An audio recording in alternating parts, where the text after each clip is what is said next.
are you looking at? Hello. Around Is it Lorcana my bad? space. Is it my bad green screen? I don't know. I'm checking out the luminary over there, and you know the stars. It's nice out here. It's beautiful, but we've got to crack on. We're moving into quarterfinals. I know. Top 8 now. That's It's right. exciting. So we're going to take a quick look at the brackets to show you where we're up to across the floor. We are looking at full brackets today. We're following one of them on stream. We're going to keep you updated with all of them. So we'll dive in and take a look at the first one. So this is our, oh, no, it's not Maleficent bracket. That's not what we're There saying. it There is. we go. This is our Maleficent bracket. The quarterfinals here. Demetrius Belido is playing Emerald Steel. He started off against a Ruby Amethyst build, and then in the octofinals went up against Sapphire Steel. Now the game is going to be against Ruby Sapphire with Tomaz. Yeah, Tomas Subquit's coming from the edge, playing the mirror in the first round, and then beating this Amber Emerald deck. I think one of the only ones to make it into the top 64. Made it through that though, and now into the quarterfinals, competing to make it into the semis. So that's the Maleficent bracket. We'll move on to Rapunzel. Oh, I see Here something we I like have here, Jonty. where we have Jordan Moore, Emerald Amethyst. If we show this match, we're going to be very careful not to fanboy a little bit over our favorite deck, which is Emerald Amethyst.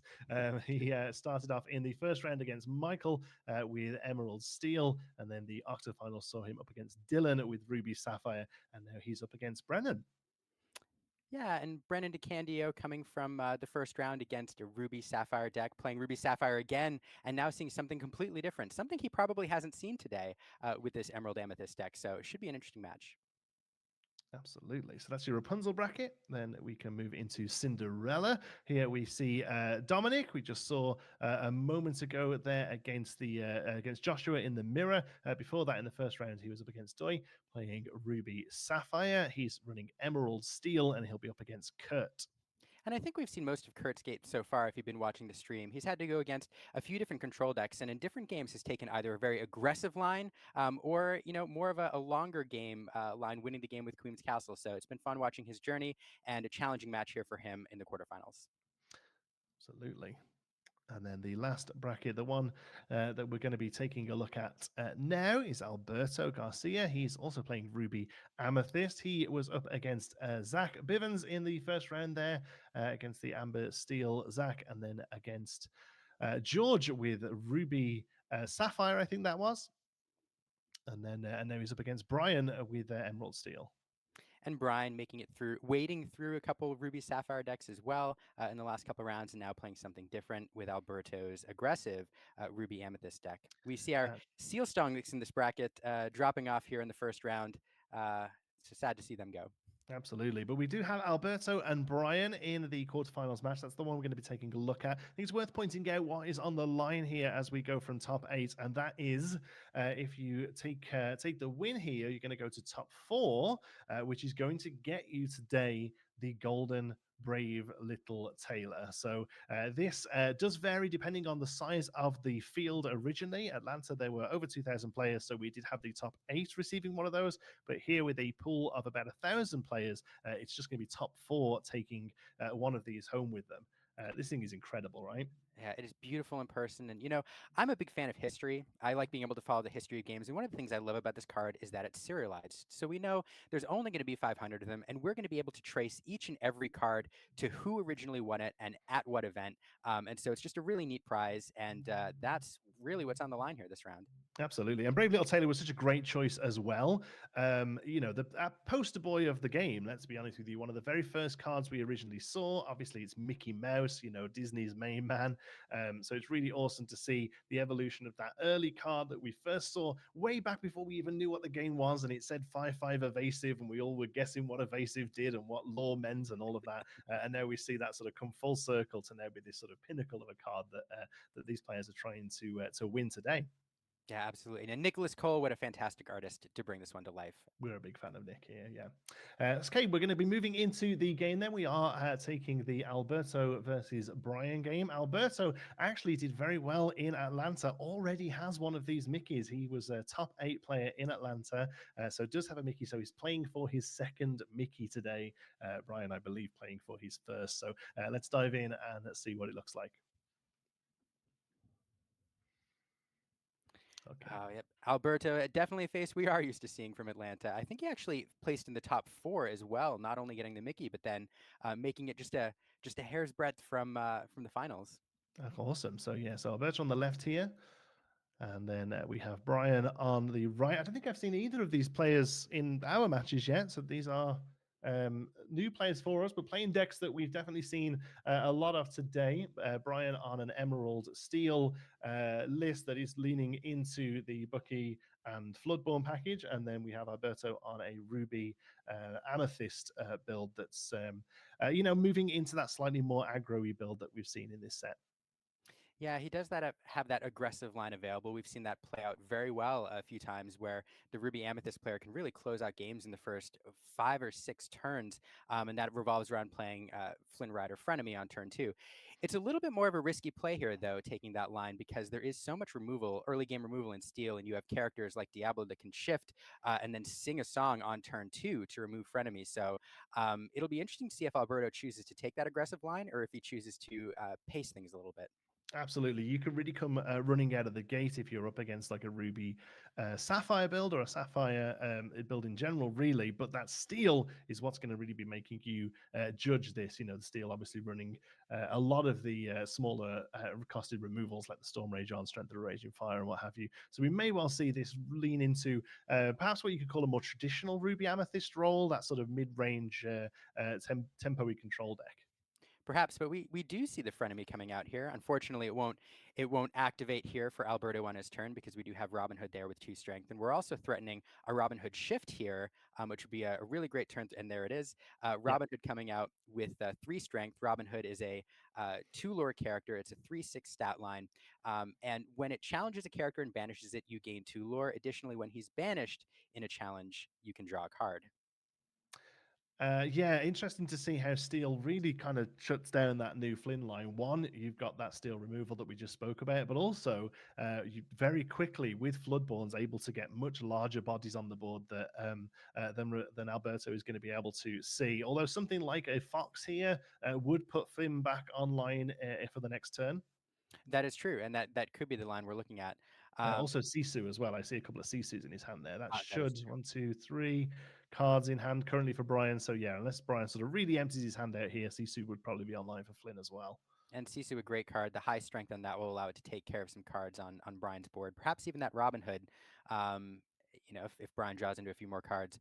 Worth pointing out that Bucky is cracking already, taking a Chernobog's followers out of Alberto's hand when Brian played the Floodborn. So Sisu on the board there currently. So stats wise, a 1-4. And I'm not sure what we're just checking here. Stats are 1-4 +1 strength for each card in Brian's hand, which I think is currently 3. So it's currently sitting as a 4-4. So not quite enough to get rid of Robin Hood, but is enough for Flynn to trigger next turn as long as Brian doesn't bring something else big down. The Tragic Beast isn't going to be online there, so there we go. We are choosing to pop the Chernobog's followers there to draw. Yeah, Alberto choosing to keep a couple extra cards in his hand. He knows that Brian leans heavily into discards, so the more cards in hand, the better. Something to note on Sisu as well, that 2 lore on turn 3 is also a decent amount of lore for an aggressive deck. So not only does it activate Flynn Rider, but it's a card that Alberto could use to start racing if he so chooses. Yeah. So we're using a let the Storm Rage on onto Flynn there. Not even going to risk that being a possibility next turn. Mm. And again, great card. You know, it is uninkable, but that 2 damage and replacing itself with a draw is just a really great early game play to just deal with some of your opponent's early threats. Very strong card. And the one card that Alberto, one of the ones he hopes that Brian doesn't draw in his opening hand because it shuts down Mhm. Frenemy, as we saw right away. Yeah, I think it's it's worth the punt. I think with Mhm. Flynn there, it's a perfectly fine body to play down. If they don't see that removal, it is going to get that lore gain ticking really earlier on. But yes, I do think Alberto's really need to focus on the mid game here and then utilizing the Merlin and Mim package to start the bouncing shenanigans as quick as he can. We see a Hidden Cove go down to the ink there to bring down a Flynn. So this is a Floodborn Flynn, so it is going to get a discard off of the Bucky. You see a Pascal go down there. Floodborn Flynn, he's a 4-costed uninkable 2/3 with 4 lore. He's also evasive, but he does lose a law for each card in your opponent's hand. So on paper, seems like an absolutely ridiculously statted card until you read that ability. So it's this, but really leans into the discard package. You are going to be emptying their hand as quick as possible, and then this, really a win condition. Really, this Flynn, an evasive quester for 4 is kind of insane. That's true. Alberto here playing a B King Undisputed. Now, normally, or did he? Yeah, playing B King Undisputed. Normally, this is a card you like to narrow down your opponent's board to like one character, so you know exactly what they're going to discard. But in this case, all of those are cards you don't want to see there. Yeah, you don't really mind hitting any of those, I guess, with the King Undisputed. We're choosing the Robin Hood, looks like, but that is a tough call, honestly. Yeah, they're all three. I mean, one has a lot of lore, one has a bigger body and is going to do some work for you, and the other is your discard engine. Yeah, yeah. Each sort of taking on a role individually in the deck and on the board here. So yeah, whichever one Brian is happy to get rid of, really kind of tells Alberto what he has in his hand. Which of my cards in my hand are going to replace the thing I'm losing here. The Flynn, arguably it was only the one that's just recently played, but Alberto does still have 3 cards in hand, I think, and obviously we're getting into the rabbit territory and friends on the other side territory to start redrawing stuff. Maybe a while before that Flynn is online. So yeah, that's not a terrible choice there from Brian, I think, but a tough choice. Yeah, indeed. I did probably the right one, unless you have another Bucky in hand where you can easily replace that. It's I think the choice I would make. Yeah, and looking at the hand, I think it is a few Floodborns, so you really wanted to keep that Bucky online, and then the Robin Hood, just so much different options with that. Quests well, challenges well, does everything you needed to, really. So, yeah, thinking about it, the Flynn was probably the right call there. We do see a Tragic Beast come down, this time discarding a Cusco from Alberto's hand. And this hand pressure is really, really starting to hurt here. Alberto has plenty of control answers in this deck, but really only after turn 6 with 6 ink. So each card being lost is not only a removal card potentially, but one that Alberto would love to put in the inkwell to get himself to the late game where he can start answering some of these board threats. Absolutely. And you see there a whole turn where all that we do is ink on 5 and then pass. Just shows you how, yeah, whatever that last one was a Medusa. Unfortunately, we needed to keep that in hand and draw an inkable next turn for it to be online. But at that point, um, there's just very few options you can actually hit. You've got the Robin Hood, the Beast, actually, yeah. So a couple of options, but still not being able to get there, just having to ink and pass is really tough. Yeah, and this is a tough spot to dig out of. There is some card draw in this deck to allow Alberto to get back in the game with the rabbit, but when you're only drawing one card or even two with friends from the other side, you know Brian's going to make you discard at least one of those each turn, and you really want to be inking and playing something. And it's just a tough spot to be in. Yeah, Bucky's been around for a little while now, and it really is this set where he's really come into his own. It isn't necessarily that Bucky is any different. It's just so many cheaper Floodborns that are just great targets for it now. So it does get to a point in that sort of mid to late game. Once we get to like 6, 7, 8 ink with Brian, there's a possibility of even 2 Floodborns coming down in a turn with some of those three costed Floodborns in his hand. Yeah, that's right. Yeah, so just not a lot of answers here. Brian questing for 1, 2, 3, 4, 5 lore, Yeah, and and even yeah, even putting Bucky in harm's way here by putting him into Hidden Cove. I suppose his hand is pretty empty now as well, so Sisu isn't the big threat that she was a little bit earlier. We see a goat come down. I feel like it might be a little too late, unfortunately, though. We didn't exert our ink there for the goat, but when your hand's empty and there's nothing else to do, it's relatively easy to see what's going on, I suppose. Instead, what we're going to do is put a little bit of damage onto the beast there just to slow it down the card draw. yeah, of course, There we Beast go. draws you an extra card per turn unless it has any damage on it, in which case it becomes stronger each turn, but shuts off that card draw. So Yeah, but even Beast on its own is it's a 3/5. Taking out whatever you've got on your board there, the Sisu actually gets taken out by the Jafar to get some card draw instead. So definitely just worth putting the damage on there just to stop the card draw. But I think the writing's on the wall with this one. To be honest with you, I think Brian has got an absolutely fantastic lead. Did exactly what he needed to do early game with Bucky. We've just seen a huge amount of discard. Another Robin Hood coming down here. Just these huge steel bodies coming down. It's just I don't know what the answer is here for Alberto. no, I mean there's one answer. and it's at 7. Yes, yeah, it's a few turns away now, unfortunately. And like you say, he's just going to have to hope to draw an Inkables and pass. But at this point, with Brian being on almost double figures in lore and having uh, almost double figures of lore on the board, it's only a turn or two away now. Yeah, it's definitely a challenge. I Uh, was Alberto on the play this game, or was he on the draw? I do uh, forget. Me too. I It's one always thing I never remember to look no, at. no. But we'll see. I think he might have been on the draw. Yeah, there we go. Always worth seeing that last card, but at this point, I don't know what it could be that would help. But at this point, like you say, it's all or nothing. There's no time limit now. It is a Maui, so it's able to get rid of one Robin Hood, but even still, one, two, three, four, five, six lore on the board. Going into Beast there, I think. Yes. But yeah, it doesn't. I don't think it matters. But Beast looks like Beast is on the He was on the cove. Cove. Yep. Yeah, I think it seems like Alberto just missed the math there, but it doesn't matter, right? Brian's drawing cards, but at this point can just quest, right? One, Yes, two, that's three, true. four, And five, six. Yeah, just has it. Yeah, these green steel decks are so challenging. They do rely pretty heavily on an early game combo, as we've highlighted. Getting that buggy on turn 2 is pretty critical, followed by a shift on turn 3 you like to see. And when you hit that, there it's just really hard to overcome not only the board presence that creates, but also the pressure it puts on your hand. absolutely. Yeah, that's one of the reasons why it is so strong. Discard in itself can be powerful, but it doesn't get you to the win condition. Yes, stopping your opponent winning is good, but you've also got to bring it home yourself as well. The reason why Bucky is so prevalent and so strong is that you're discarding by moving your own win condition forwards. You're building the board up with these characters. You're building the board up with lore gainers. So, yeah, the 1-2 combo of expanding your own board presence and removing options from your opponents is just really, really strong. It'll be a challenge to overcome, but Alberto can win. This deck does have lines, and if it gets the right draw, then it can do well. We've seen him win some games quickly, and we've seen this deck win games that take quite a while. So Yeah. let's see if he can pull it out here.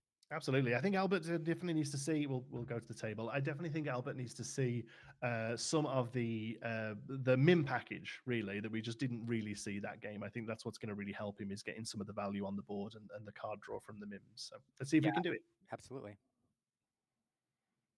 Yeah, as you suggested, I do think that mid-game rabbit to get that card draw going is pretty critical. It's one of the challenges that this presents is, as we highlighted last game, a lot of the removal answers, the control answers, are available on turn 6 and onwards, and so it's a challenge to build up your resource base while you're being forced to discard. If we can see Alberto get to 6 or 7 with 1 or 2 cards in hand, I think this game could turn a corner, and we'll see if he can do that. Yeah. So we'll see who's on the play here. Oh well, it'll be Alberto. Sorry, I didn't catch who was on the play first. First game. I'm sorry, but yeah, Alberto will be on the play here. We see a Pascal go down for a turn 1 Chernobog's follower. And not a terrible first turn card. If that Bucky is showing and it's going to put some pressure on you, you can always use Chernobog's followers to get another card, allowing you to build resources and maintain your hand. Yeah, exactly. And also, the turn 1 in this game more often than not is there as the bounce option for Snake as well. So it doesn't just as long as you've got one, it doesn't really matter which one. Honestly, you just need to get something on the board. I feel. That's true. Brian's having a bit of a tougher choice on what to start with here. Yeah, I'm not too sure what the opening for this deck looks like uh, if you don't have the sort of Diablo one play. I mean, there are a lot of one drops in this deck. There's there are. Diablos. He's playing a couple of the Flynn Riders as a shift target for the larger one. There's some hidden coves. There's a full set of Robin Hoods. So yeah, there we go. We have the Robin Hood. So I imagine it wasn't so much a case of not having a one drop. It was perhaps having a couple that we couldn't decide which way to go. Maybe. That's true. Now I'm kind of eyeballing his hand here, and it's difficult to see, but I don't think I saw a Robin Hood there. But that's one of the things that makes Lorcana so interesting is even if Brian doesn't have the Robin Hood, that's something Alberto now has to think about and plan around. Yeah, just the threat of the possible shift target on 3 is always worth thinking about. Instead, we see the Flint, so we're going to try and get that try and get that Flynn engine online, get that early lore gain. That's really going to help him because I think the longer this game goes on, the favor does start to shift towards Brian with that discard package. I think. There does seem to be a point where this game turns. I think um, in the mid game, the discard package, if it fully gets clicking, it's a challenge. But if Alberto can take the game very long and get into be prepared territory, it is possible for him to recover and really take over the game. But it's a slog. Yeah, it's going to be tough getting there. We see an Ursula come down. She gets to see the hand. There's only one song in there, so Alberto's doing the work for Brian and taking it out. It's the friends on the other side. We also see two of the three drop Sisus and a Brawl. One of the reasons why, well, Brawl is just a good card in this meta, alongside, especially alongside Ice Block in Sapphire. But I think one of the reasons why very early on Brawl was pulled out as a possible option for decks was that it isn't a song. It is just an action. So yes, you don't get the ability to sing it, but at the end of the set 3 meta, the Ursulas were so prevalent, and also bare necessities in Amber were so prevalent that I think people immediately saw some early removal that isn't a song and actually thought, oh hey, this is actually quite a good tech against those decks that are looking at your hands and pulling songs out. Mm, that's all true. Question with Schoenberg's followers, sending it to the discard pile to draw a card. Here comes the Sisu, which should turn on Frenemy this turn if it stays on the board. Mm-hmm. Yeah, the problem is here though is that Brian is going to be able to get a good few cards out of his hand and maybe play a decent body to contest it. I think I might have saw the Robin Hood shift there. Yeah, it definitely a line that Alberta's playing to, choosing not to put Frenemy at risk. Obviously, that's not what you want to do here, Mm-hmm. especially with the shift being threatened. So let's see. Yeah, We're deciding which tokens to use to show the Sisu strength there. I think those tokens are mostly for our benefit, really, as viewers. It helps us sort of keep an eye on the game. it's true. It also it behooves everybody when when you understand the game state, both players. And so if both players have a shared understanding of how many cards in hand, cards in the inkwell, it just makes the game flow much better and feel much better. Yeah. So we see a Bookie going down into the That's an inkwell. interesting choice. Yeah, we does allow us to have the shift Robin Hood though, which may well just start questing, or it may Or sing. singing. Yeah, a Storm Rage on doing some damage to the Flynn there. So yeah, unfortunately, I think 4 in hand, so it would have made, yeah. So the Sisu still would have been big enough to start gaining the Flynn there. So very good call to get rid of it with the song there. And then we have a quest with Deceiver because why not?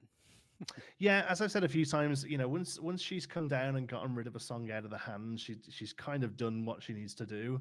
At that point, if she gets 2, 3 lore out of just being not enough of a problem for your opponent to deal with her, I feel like you've really got your sort of value out of her. And really great play here, using the crab to come down, give Challenger +3 to Sisu, and clearing up that Robin Hood. Of course, Brian just does get to draw a card off the Robin Hood, but the board looks a lot less scary now. And Yeah, this really absolutely. highlights too that the value of 4 willpower in the stat line in the early game, because there's so much available with 3 strength or cards that deal 3 damage, and having that 1 extra willpower oftentimes makes the difference between surviving and being banished in a challenge. Yeah, yeah. You think the Jafar that's seeing a lot of play in this deck is a 3/4, so wouldn't be able to take out Sisu cleanly.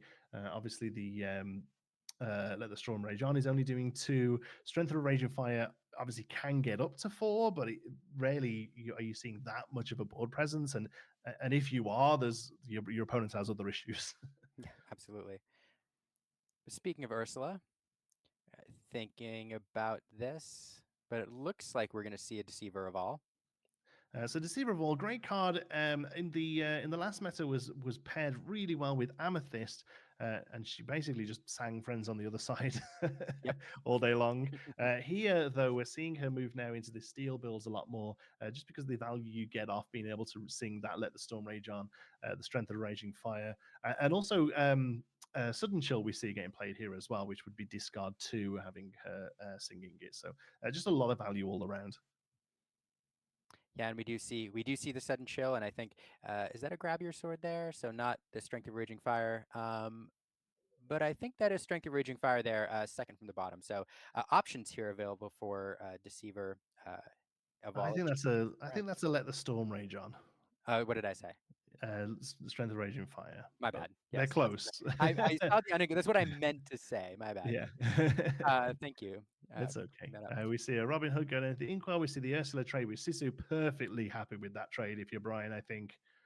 Now, Alberto has answers for that Ursula. It doesn't want it to stick around, so perhaps if a brawl is in hand, that would be a nice target for that.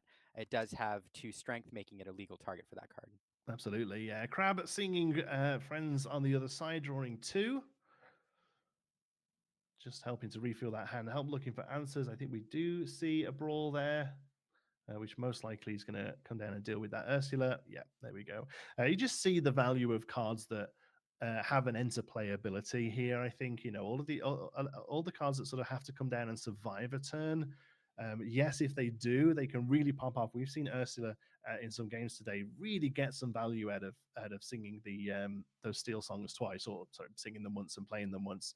If we're going to be super correct, but just a lot of value out of her. But she does have to survive that turn, and against Ruby, there are a lot of things that can deal with it. So Brian with a clean board here, and not a lot available in his hand. He does have the Diablo he could play, but it would take a turn to set up, exerting to get that card draw. Is that a Beast Tragic Hero there, second from the top, though? I think so. Yeah, I can see a Probably. 5, and I can see a B and an E. Sounds about right. So that would be a nice play. So here we see Sudden Chill likely going to the Inkwell. I'm guessing we may see Beast Tragic Hero come out here trying to set up that card draw for Brian. Yeah, we see sudden chill going Now, down, as you say. 1, 2, 3, 4, 5. Yeah. definitely something Brian's thinking about. One thing, one new card we did get in this set is a card called Be King Undisputed, which forces an Mhm. opponent to banish a character of their choice, and a fantastic card to play when your opponent only has one character. So something that Brian knows he's There it susceptible is. to here. There it is. Yeah. The exact line there. I mean, also, going into that turn with 5 ink, Medusa is also something you have to think about being able to ink and play. So it's always a risk with Ruby, just having that one character on board and passing, because yes, they might have to take a turn to deal with it, which is what we've seen here, but it just really is slowing you down.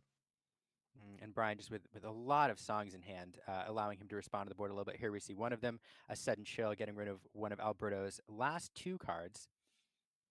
Alberto thinking about it here. This is a tough call. We have a Medusa and a Rabbit. Obviously, Rabbit is going to help refuel as you push into the later game. But if you keep hold of Medusa and draw an Inkable, it gets rid of whatever else Brian puts down, most likely. So you're risking drawing into an Inkable and having something that Medusa can hit versus a sort of slower play that pushes the game forward for you with the Rabbit. It's a tough call, that one.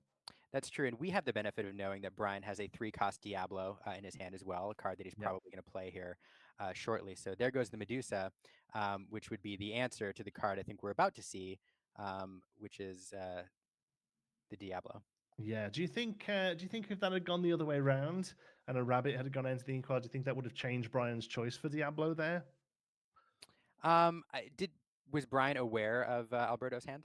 No, I don't know. I Oh don't think yeah, no. so. Not from I much earlier with the Ursula, but obviously the game has moved forward since then. So No, I think the Diablo is the play Mhm. probably regardless. But definitely feels good to see that Madame Medusa go into the Inkwell. um, One thing, it's this is a pretty common sense thing, but sequencing so important here. Choosing to wait to play the Diablo until the opponent's made the decision, giving mhm, Alberto as little information as possible when he's absolutely. deciding what to discard. I can't quite see what Alberto drew there. I'd be interested to know if it was an inkable, as to whether or not it was the right call to get rid of the Medusa. I think it was. I think it's a snake. The snake, Oh, the yes. snake may have been off the rabbit, though. Unfortunately, I couldn't see what was off the top of the deck in the first place. So, but just building some born presence here. Snake is quite nice for a rabbit bounce next turn. Just continuing to fuel your hand. Um, yeah, it's not quite as sort of explosive as the Medusa coming down and just getting rid of the Diablo before it gets to do anything. But he's still definitely a way to keep the game going a little longer and to keep some fuel in your hand. We see both Flynns come down here, not shifted. So we see a one-costed 1/3, and then also that Floodborn, a four-costed uninkable 2/3 with 4 law, but 1 less law for every card in hand, which at the moment isn't many. So I think Alberto's Rabbit play is going to really come in clutch here to keep that Flynn less of a problem. Well, the one challenge here with the rabbit, though, that Diablo is so frustrating because you'd love to get the rabbit going, um, but unfortunately, Diablo drawing a card every time you you do something with it. So This is true. changing the decision making here, because I think you would love to get the rabbit going to recharge your hand, but the last thing you want to do is recharge your opponent's hand at It's the just same keep getting time. to owners. Yeah, I think we're still doing it because of the because otherwise it's just getting that Flynn online and very going to be very few evasive answers in this deck. Flynn is an evasive quester, so he's going to be very quickly being able to run away with this lore wise. I think Alberto would really love to see something like a castle here to try and kind of keep up with the lore, obviously we are moving towards be prepared territory as well. Yeah, I do think a Be Prepared is not a card he would hate to have in his hand as an insurance policy, especially as Brian continues to try to build a board state here. Yeah, especially when your board is going to be stuff that generates a little bit of value at the be prepared anyway, like the rabbit there. So Flynn is questing just for was it singing actually? Yeah, singing. Along came Zeus onto the crab. Yeah, interesting choice there. I think the choice may have been the rabbit in another scenario, but Brian knowing that every time that Alberto gets to draw a card with rabbit on his turn, he's drawing a card. So happy to remove the crab instead there. Yeah, while that Diablo's there, yeah, you don't mind the rabbit so much. I think if Brian manages to pull this one away, it's going to be down to those evasive questers. I think. And Alberto did draw the Be Prepared there. Ah, right, and so it's online. There we go. The goat going into the inkwell. Don't love seeing the goat go into the inkwell, but if it means you have to get rid of that board after Brian overextends, I think that's kept Alberto right in this game there with the lore advantage. I think that was a big turning point. I think so too. And getting the extra card off the rabbit feels good. We'll see what Brian can respond with here. I haven't had a chance to take a look at his hand the last little bit. No, that was a baboon into the inkwell and a pass. So that's kind of huge to not be able to build up a bit of board presence after a be prepared there. This is going to be Alberto's Just time a to lot shine. of songs there, just a lot of songs, and a couple Strength of Raging Fire, which deal damage equal to the number of characters you have in play. Unfortunately, if you have no characters in play, Yeah, it's not much good. That's not that's much of right. a fire. It's kind of a. It's not even barely a match. That's right. We see a Jafar come down. Not a terrible body to contest the board with the rabbits here, but yeah, this is definitely shifting into Alberto's favor. Yeah, favorable stat line though, a 3/4 able to challenge and remove the rabbits and draw a card by banishing them. But But here we have the Madame Medusa as the perfect answer to the absolutely, Jafar. it's exactly what you want to see after a be prepared. Is they pass? It just happened a turn later there with Brian passing on the turn afterwards. But yeah, when they're only able to play that one character down, Medusa. Or Tremaine, you don't see Tremaine so much anymore, but they both do a similar role straight after the be prepared, which is get rid of the one character that your opponent's able to put down. It's a great card for Brian though. We've already seen a couple Wow. Medusas, I think, but here we have a Medusa again. Yeah, Benefit of the snake. Snake bouncing Medusa to the hand, playing it again to remove that beast. And we see here at the end game where these removal options are available. It's really a completely different game. absolutely. Yeah, just to point out what happened there in case we have some newer people watching, because it moved very quickly and both players sort of understand the shorthand here. But the Medusa was already on the board. Her ability is on entering play. She's able to banish one thing, but the snake on entering play bounces something. So the snake came down for 2, and then the Medusa was immediately replayed for 6. He did have the 8 hink there, so it was all above board. It just sometimes, when players both know the lines that are happening here, they can get away with that sort of shorthand play. Both players know exactly what's going on here. And now the castle coming down, able to get Alberto 2 lore per turn. Did we just move everything onto the castle as well?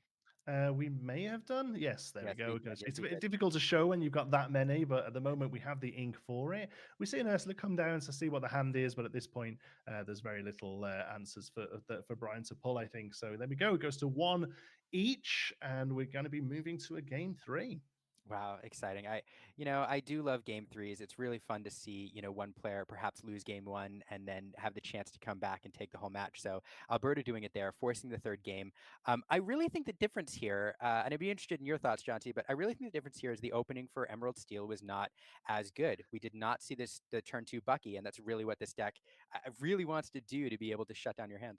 Yeah, a key opening for Emerald Steel really is important there. We saw the 1-drop Robin Hood coming down without the shift in hand on curve. So yeah, I think that was a big difference there, and Alberto was just able to get a good advantage with the Flynn early there, and then again able to run away once that Madam Mim and Merlin package gets spinning. Yeah. So, Jonty, I have no idea what's going to happen this next game. Do you? No, Well, shall we go into the unknown? great. All right, Here we go. game three then of this quarterfinal match. Everything to play for. You are going for a golden brave little Taylor here. So obviously, every level at this high end of competition, there is new prizes. 16 is getting you that continental invite. Top eight gets you the Rapunzel playmat. Is it at eight? I think. And then four, or it changes a little bit depending on the size of the field. But basically, every win here gains you an extra prize, and they really are incredible prizes. So we see a completely amethyst hand here from Alberto, with two Pascals and a Cusco, friends on the other side, and a castle, and a couple of rabbits. So lots of stuff there for Yeah. him to play with.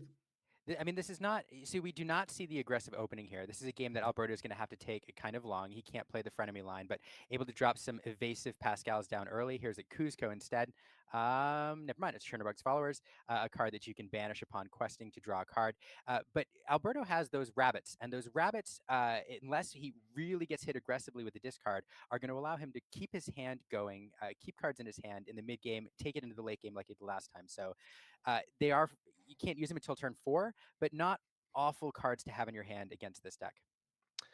Brian, though, having the almost perfect opening of the Diablo into the Bucky. Only way that would get better is we have the Shift Diablo coming down this turn as well. So really strong opening for Brian there. Being on the play, he's just going to have that slight advantage as we move in to the mid game. We see a Cusco go down for double Pascal. So we are going to try and do a little bit of law racing here. Those Pascals will gain evasive from seeing another character out, but again, they are susceptible to that steel removal that Brian is running.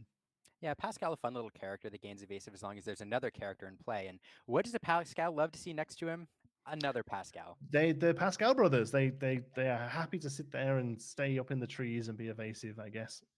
I think so too. Do their thing. We do see Brian with a couple Ursula Deceiver Evolves in hand, but no, importantly, no turn 3 Floodborn. So unless he draws into one, Alberto's got a little bit of a reprieve from drawing or discarding cards right away. Yeah, we do see a Jafar coming there. So next turn that will be online. Yeah, Ursula Silverall, not a Floodborn, just a Dreamborn. Kind of glad. I think the deck would be even more offensive if that was also another Floodborn on three. To be honest. I agree. But Ursula Deceiver Evolve definitely threatening removal of both Pascals here. I think Brian has a Strength of Raging Fire, so able to sing it twice to remove both those Pascals. Yeah, so I think the idea here with for Alberto is just getting those Pascals, getting one or two law out of them, but then also maybe using them to try and sort of bait out some of that early removal, so that some of his other mid game plays can stick around a little bit, perhaps. I think that's right. And I do think Alberto just wants to take this game long. And the way to take this game long is by defeating Brian's sub game. And Brian's sub game is put Alberto into top deck mode. So as long Yeah. as he can use those rabbits to really to refuel his hand and really draw this game out, take this into turn 7, 8, and 9, I think the Ruby Amethyst deck has a good chance of pulling this out. Mm-hmm. We see Ursula uh, questing there. Okay. We see a Sisu going down into the Inkwell for a rabbit, and there we start with that card draw. Just going to help deal with any of the Floodborns coming down there from Bucky. But neither player's got. I think Brian's got the edge on board at the moment. That Jafar unable to pick off the Pascals, but anything else that exerts will most likely be cleaned up by him. Here I feel like we should really see the Ursula singing something. Perhaps not. It's definitely a different line look that Brian's looking at here. Yeah, Brian, kind of waiting to see what comes out. Perhaps looking for better targets for that Strength of Raging Fire, Mhm. but drew a very good card. Well, so now what he's thinking about too is perhaps that Strength of Raging Fire becomes ink for the beast, but no, we will see it sung. Choosing the rabbit and a Pascal, giving Alberto one card in the process. Meaning the Jafar can now go into the other Pascal, because he's no longer evasive. Great line there. I was just looking at those two Pascals there as Mhm. targets, but that's an absolute great line there to play and make that last Pascal, because not only are you cleaning up three characters with that play, you're gaining a card off the Jafar. I think the idea there was hoping it would be an inkable card so we could keep that Yes. Robin Hood. Unfortunately, it doesn't look like he was able to. So as inked the Robin Hood, yeah, we drew the Flynn off that and have played the Tragic Beast. Tough choice there between two really good 5 drops in steel. One of them has to be inked for the other one to be played. Here we're favouring the card draw of Tragic Beast over the board presence of Robin Hood. And Alberto has the answer for that beast in hand. It is a Mana Medusa. Unfortunately, one turn, or 2 turns away from it, though, or 1 turn away. Inking this turn will give him 5 ink, and that beast will activate at least once before it's susceptible to removal. Was in a little bit of math to see. Really good ball presence from Brian now. Really swung it with that Ursula singing the steel songs. Just shows you how strong that play is. We see a brawl on Ursula just so she can't do it again. But otherwise, that looks like that's all we have from Alberto this turn. So yeah, real big tempo shift here for Brian as we move into the mid game. And another Beast Tragic Hero in the top deck. We'll see if we see that. Um, Most I likely. think we do, honestly. Yeah, into an empty board. I think the Beast is the play over the Robin Hood. Honestly. Yeah, definitely. We are 2 turns away from that. Be prepared, and it is another Floodborn forcing Alberto to discard a card. We see the rabbit go to the discard pile. It's tough position for Alberto here. Yeah, I think the early lead from Brian, coupled with hitting a Floodborn every turn really since that Bucky's come down, apart from the turn after. Medusa now being able to get rid of one of the beasts, but I think it might be a little too late. Honestly, we get just 2 drawn there instead of the 3 that it would have been, I suppose. And the card advantage from the beast is just so big in the mid game, and Alberto losing those rabbits, not being able to draw any more cards off them, off bouncing them. There's just not a lot of ways left for him to recharge his hand, short of short of another rabbit, really. So tough line here now. We've got a couple of Champion of Sherwood's in hand. We also have the Flynn Rider. I think we might have 2 of those actually. So we can only play one of those cards. So here, Brian's going to be having to decide: do I try and sort of aggro this game out there? Do I try and go for the lore win using those Flynns, or do I sort of be ready for the be prepared coming and be able to rebuild after that? It's a bit of a tough decision, I think. We're going for 5, which It suggests a was, hood, and we see it come down. and there it is. There's no cards in hand, looks like, from Alberto. So it's interesting play there. I wonder whether the Flynns, to really put the pressure on, because you've got to turn without be prepared at this point if Alberto is in top deck mode, because whatever he draws, if it's, it could be another Medusa, but otherwise there's not really that much that's going to be very impactful here. So there is a line here. If he draws a friend from the other side, Medusa can sing it, giving him an ink and to be prepared. Oh, wow. It's a tough Yeah. line to pull, right? But it is a possible one. And so with that little bit of sliver of hope there, Brian, I think, as you suggested, playing the more safe choice. I mean, I will always say that you should always play as if your opponent has the exact answer. That might be a little bit too exact for me. It was a Medusa though, so we do see something going. It can either be the Robin Hood or the Beast or actually anything but the Bucky, right? Yeah, I think that's right. I We think go the for the Beast Beast. getting rid of that card draw, and then probably cleaning up the Jafar. Or not. No, we're leaving the Jafar alone. Jafar alone. Alberto's probably favoring some board presence here, but yeah, I don't know about that.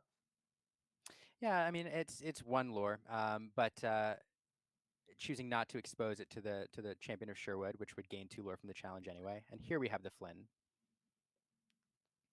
So I think here now, Brian just starts to pump the gas. Yes, you can deal with the Jafar here, but like you say, the Robin Hood on the crackback is pretty gruesome. We're even questing with the Bucky to really put the pressure on. 4, 5, 6, 7, 8. Doesn't quite put him into range of winning next turn. See if we draw that friends. That is the one line I think that would do it. And since we don't see it thrown down immediately, I'm assuming that's not what we drew. Either that or these players have much better poker faces than me because you would know exactly what was in my hand if I top decked what I needed. Yeah, so definitely thinking this through. So it's a card that gives him some option potentially, just thinking through every possibility. There is the option here to remove either the Robin Hood or the Jafar, Bucky as well. You could go Jafar, Bucky, so you can get a couple lore off the table. Give yourself an extra turn. Mhm. So perhaps if it's not, what Alberto needed, he's just seeing what lines, what's the best line to take. There goes the Bucky.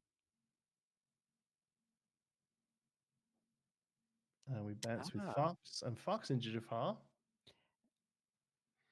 giving him an answer next turn for one of the cards on the board. Getting rid of that Bucky crucial there to avoid having to discard that Medusa. Absolutely, yeah, that's a great line because now the Medusa, can come down again. And additionally, just one card in hand, so it makes Flynn Rider one lore less. So keeping Brian a little bit further from victory. We put three. The dice reads 4 there, but it's 3 damage into Medusa from the Robin Hood. So we did There head we go. into the.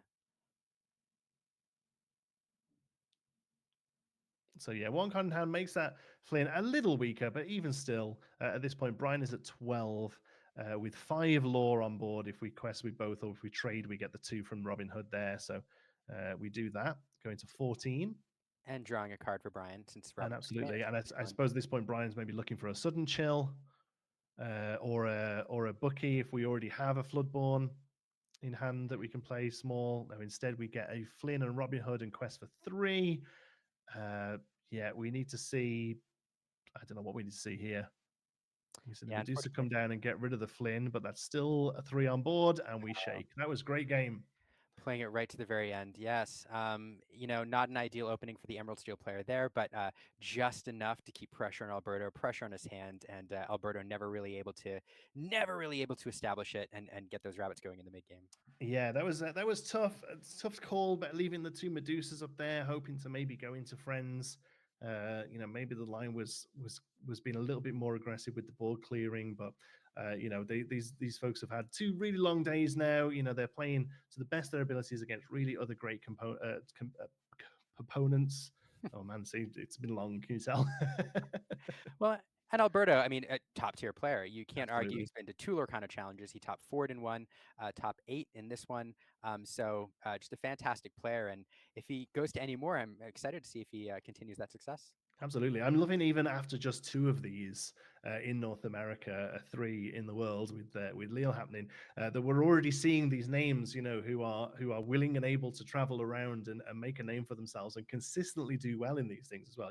This is not, we're looking at this as a player base of 64 today and thinking they've done well, but they've literally got through hundreds and hundreds of people, thousands of people to get to where they are. So being able to do that once is really impressive. Being able to do it back to back in the space of 2 weeks is really really impressive. Yeah, no, totally agree. And so, yeah, what a great way to start the semifinals here. I'm excited to see the next game, but for that, we're going to turn it over to the on-site team, I believe. And do we have an interview going now, Jonty? I think. We say this. We say we'll be back Oh, after that's true. this. Sorry, It we'll covers be us. back after this.